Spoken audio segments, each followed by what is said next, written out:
Hi there, and welcome to the Arkansas E-Traveler. Landing with you here once again in Missouri. You'd think I was Adam Levine at this point, the way I am constantly in misery. Missouri? Anyway, I am in Missouri. And so now we're at the Pilot Flying J in Joplin, Missouri to see what's going down here, as it looks like they have finished up their Horizon refurbishment. It's in much better shape than the last time I was here. So let's see how the charge goes and take a site visit.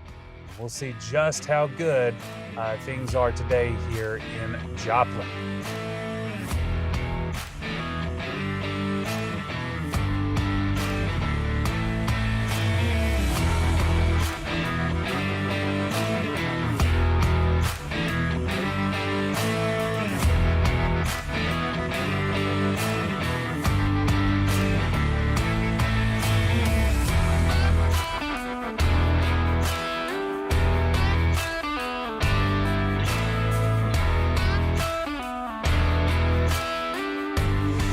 All right, so here we are in Joplin, recovering from a snowstorm, and the world is just now trying to get back to normal.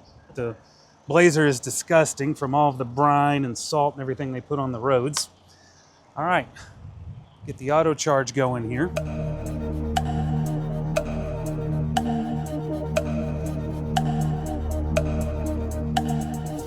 Interesting. Appears to not be working. Now, I did see where there were 3 stations here. One was out. I may have picked the one that was out. Let's try it again. And I'll say that consistently on PlugShare and in the EVgo app, I've seen where this station does have one out. And I'm starting to wonder if it is that one because the shell of the handle was broken. See how it's kind of messed up there? Yep, that was the messed up one. Okay, so if you find yourself in Joplin, don't go to that one. All right, all good. Now here's my gripe, and it's a small gripe. But we have Auto Charge Plus, and obviously the point of that is to make this convenient and save time. What time are we saving with this Handshake? This takes forever. But that's a small gripe. I mean, I can't be, completely and totally positive, but it's a small gripe on my part. All right, now we're starting 12%.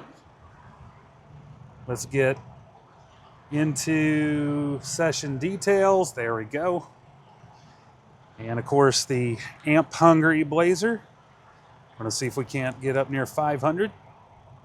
Still ramping up, 95 kilowatts. Now we've crossed 120. And there we go. All good here. 148, 149. All right, so pack voltage will come up a little bit. We did precondition on the way in. Obviously, that's paying dividends. So let's go ahead and take a site visit here as well, see what's going on with the newly refurbished Flying J in Joplin.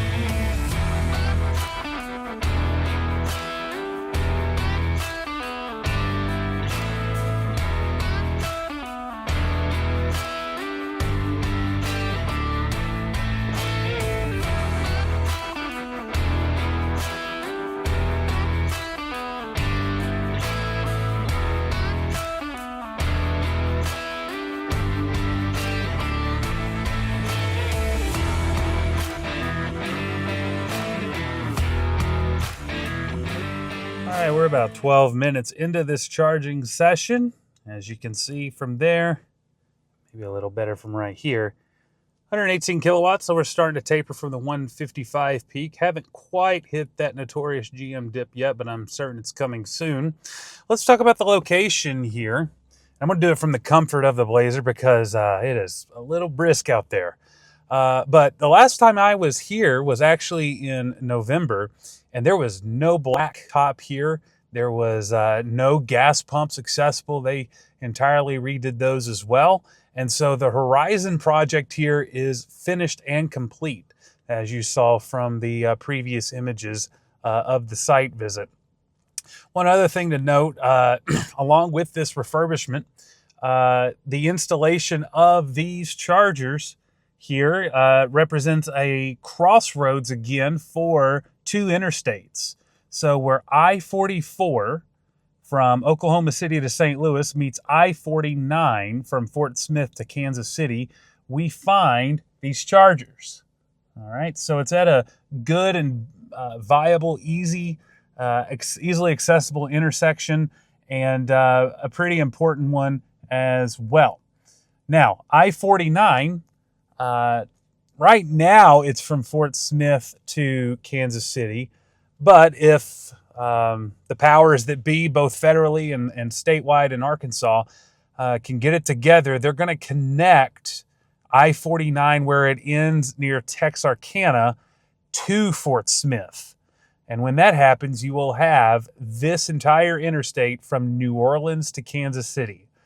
But they're trying to figure out how to navigate the Ouachita Mountains. Plus, it's Arkansas, always kind of behind on these projects. Folks, if you're ever worried about where to be during Rapture, come to Arkansas. It means you probably got about 2 or 3 years left, if our infrastructure is any indication. But right now, we're trying to see if that project is viable. So when that is viable, suddenly you're going to have way more traffic coming through here, I think, as New Orleans will be connected to Kansas City. Exciting times.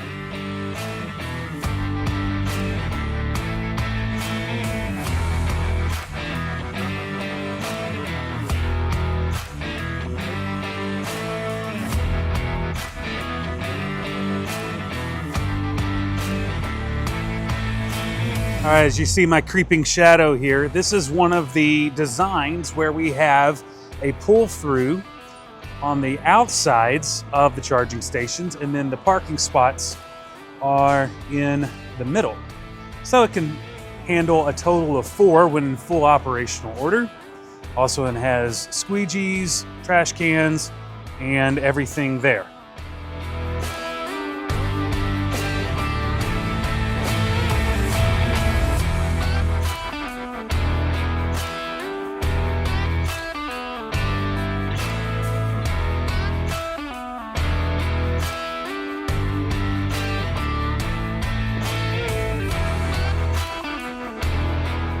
We're at about 21 minutes into this charging session. As you can see here, down to about 102. We're doing okay there, 60%, 101 kilowatts. That's not too bad, not too bad at all. We'll see if that dip gets any lower. There's also one more thing I would like to kind of address here, and it's pricing. A gentleman mentioned in the comments in a video a while back that he didn't like that I just came up to the charger, didn't check the price, just accepted that it was what it was, and you know that gas stations get to have to advertise their price.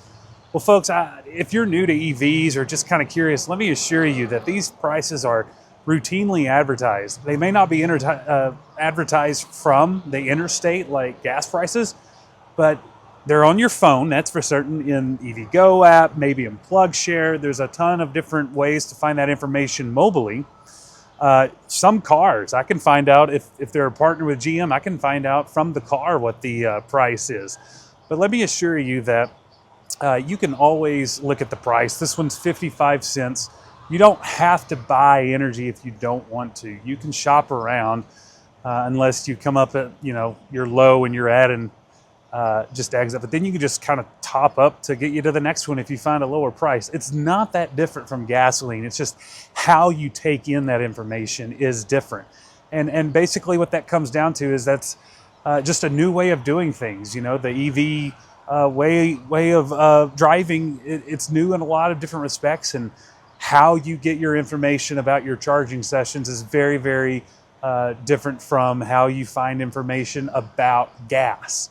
Though some could argue, well, you got Gas Buddy and other apps to keep track of gas prices, and that's certainly true. But rest assured, when we charge at these locations, we know what the price is going into it.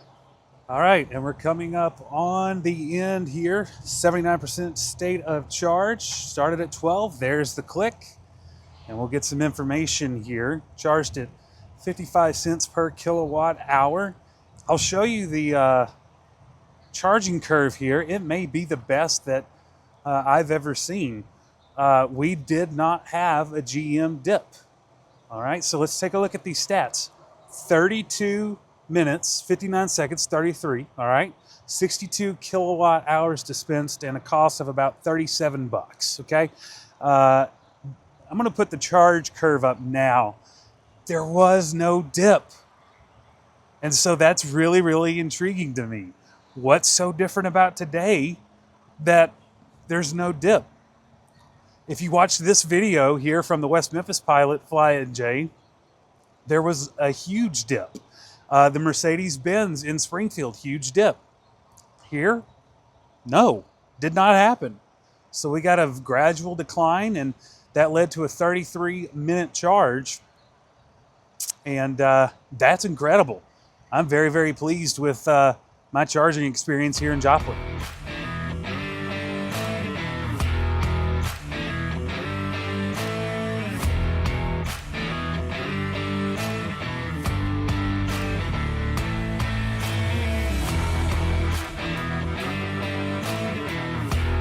That does it here from Pilot Flying J in Joplin, Missouri. A great charging session at a crucial intersection in the interstate system. Now, folks, this is not the cheapest in Joplin. There are 2 Tesla superchargers on the west side of town. So if you're coming from Oklahoma, you might want to stop short there, but no canopy. So you do get what you pay for in terms of a quick charge, in my case, along with protection from the elements that we're experiencing this winter.